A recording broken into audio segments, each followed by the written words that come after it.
Bonjour à tous, soyez pleinement bénis, que la faveur et la grâce de Dieu soient sur chacun de nous. Nous sommes aujourd'hui mercredi 19 août 2020. Nous sommes à notre temps d'enseignement. Enseignons la saine doctrine. Et depuis le mercredi passé, nous sommes en train de parler du fruit de l'esprit. Nous avions commencé par la définition et nous avions parlé de l'amour, n'est-ce pas? Bien entendu, qu'est-ce que c'est que l'amour? On l'avait défini la fois dernière. On a dit que dans notre contexte, l'amour c'est l'affection profonde qu'on a pour quelqu'un. Il se manifeste par le désir d'accomplir le bien de l'autre. Et nous avions pris la fois dernière 1 Corinthiens 13, verset 4 au verset 7, qui nous avait dit que l'amour est patient, plein de bonté, l'amour n'est pas envieux, l'amour ne se vante point, l'amour ne fait rien de malhonnête, l'amour ne cherche point son intérêt, il ne s'irrite point, il ne soupçonne point le mal, et il ne se réjouit point de l'injustice, mais il se réjouit de la vérité, il excuse tout, et le croit tout, il espère tout, et le supporte tout. Alors, nous sommes en train de parler du fruit de l'esprit. Le premier élément dont nous avions parlé, n'est-ce pas, le mercredi passé, c'était l'amour. Mais bien aimé, c'est important aujourd'hui de parler de l'amour. L'amour est différent de la haine, de l'égoïsme, de la jalousie et de la rancœur. Le fruit de l'esprit, lorsque nous devenons enfants de Dieu, nous sommes chrétiens, nous avons en nous le Saint-Esprit qui vient en nous et qui manifeste le caractère de Dieu, la vie de Dieu. Eh bien, mes frères et sœurs, je veux exhorter les uns et les autres à l'amour, l'amour qui est le contraire de la haine, de l'égoïsme, de la rancœur, de la violence. Et qu'est-ce qu'on remarque aujourd'hui au niveau des hommes? On voit que les uns et les autres s'en prennent à leurs frères avec des machettes, avec des couteaux pour se détruire. La violence ne mènera à rien. La violence ne mènera à rien. Nous sommes dans une période très sensible. Il faut éviter les paroles, n'est-ce pas, haineuses. Il faut éviter des propos haineux. Il faut éviter l'incitation à la violence. Vous savez, quand vous faites du mal à quelqu'un, quand vous êtes prêt à macheter quelqu'un ou à utiliser une arme contre une personne, c'est sûr que vous allez payer cela d'une manière ou d'une autre sur la terre des hommes, vous allez le payer. Et puis aussi, à la fin des temps, dans le ciel également, vous allez payer cela.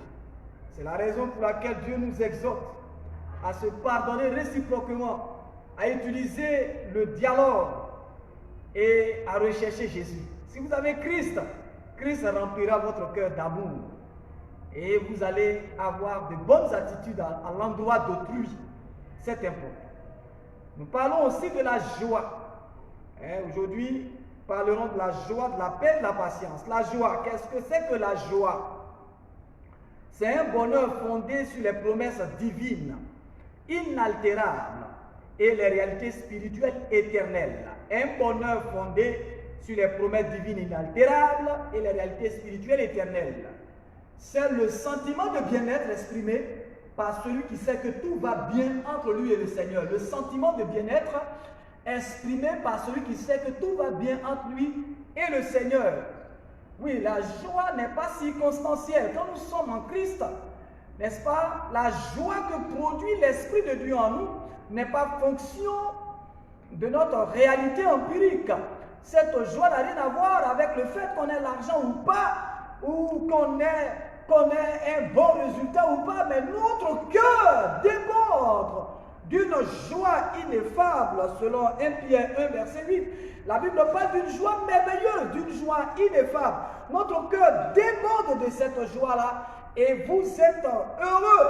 Votre cœur est dans la joie, une joie indicible, inexplicable, parce que produit par le Saint-Esprit, que vous ayez de l'argent ou pas, que vous soyez dans des difficultés ou pas, mais vous avez la joie et vous jouissez, n'est-ce pas, d'une harmonie totale au niveau de votre être entier. Que Dieu nous bénisse. La Bible dit dans Philippiens chapitre 4, 4, réjouissez-vous tous dans le Seigneur. Je le répète, réjouissez-vous. Le deuxième élément dont nous parlons aujourd'hui encore, c'est la paix. La paix, c'est quoi la paix? C'est le calme intérieur né de la confiance qu'on place dans la relation que l'on a avec Christ. Le calme intérieur né de la confiance que l'on place dans la relation que l'on a avec Christ. Car Christ est notre sauveur. C'est aussi une grande assurance qui nous permet de marcher dans la sérénité en se basant sur la parole du Seigneur et sur ses promesses. C'est une grande assurance qui nous permet de marcher dans la sérénité en se basant sur la parole du Seigneur et en se basant sur les promesses de Dieu. Mais bien aimés frères et sœurs, c'est important. La paix, c'est important. Oui, quand votre cœur est rempli de paix, alors vous êtes tranquille, n'est-ce pas? Vous êtes, la paix est différente de la tristesse, de la dépression. Vous jouissez d'une sérénité totale. Et je prie que le cœur de chaque Ivoirien soit rempli de la paix, de la sérénité et de la quiétude. Et dans Romains 8, verset 28, la Bible dit que Romains 8, verset 28 dit toutes choses, nous savons que toutes choses concourent au bien de ceux qui aiment Dieu. Je veux rassurer quelqu'un ce matin pour lui dire de ne pas avoir peur. Il y a certains qui sont en train de chercher à inscrire leurs enfants au village parce que les cœurs sont remplis de peur. Aujourd'hui en Côte d'Ivoire, les cœurs sont remplis de peur. Et plusieurs ont peur. Et lorsque vous avez Christ, votre cœur est rempli de quiétude. Je veux dire à quelqu'un de ne pas avoir peur, mais de savoir une chose. Christ est notre paix. Mets ta confiance en lui et que ton cœur soit rempli de paix et de tranquillité. Pour sûr, Christ veillera sur toi, veillera sur cette nation. Philippiens chapitre 4, verset 6 au verset 7. Nous allons le lire. Ne vous inquiétez de rien, la Bible dit, Philippiens 4, 6 à 7 dit, ne vous inquiétez de rien, mais en toutes choses, faites connaître vos besoins à Dieu par des prières et supplications, avec des actions de grâce, et la paix de Dieu qui surpasse toute intelligence, gardera votre cœur et vos pensées en Jésus-Christ. Oui, la paix de Dieu. Quand vous avez cette paix, vous ne faites pas de stress. Quand vous avez cette paix, vous n'êtes pas troublé, vous n'êtes pas affolé, mais vous êtes serein. Quels que soient les soubresauts, quel que soit tout ce qui pouvait se passer, qui peut se passer, vous avez cette assurance que quand vous élevez la voix vers Dieu, l'Éternel est celui-là même qui est votre berger et qui défendra toujours votre cause. Nous croyons que la main de Dieu est sur cette nation. Nous croyons que sa paix remplit le cœur de chaque Ivoirien. C'est pourquoi je veux exhorter encore chacun à la paix. Ça ne sert à rien de faire du mal à ton prochain. Ça ne sert à rien de te lever contre ton prochain. Oui, les partis politiques et autres, tout cela, c'est des divergences. Et chacun doit exprimer ses opinions. Et chacun est libre. C'est ça la démocratie. On dit chacun est libre d'exprimer ses opinions. Et c'est la raison pour laquelle il faut éviter d'être passionné dans le débat politique et tourner notre regard vers le Seigneur. Et vous êtes tous, nous sommes tous fils du même pays. Et même les étrangers en Côte d'Ivoire sont la bienvenue. C'est la raison pour laquelle il n'y a aucune raison qui puisse exister et sur laquelle des gens peuvent se baser pour faire du mal à leur prochain.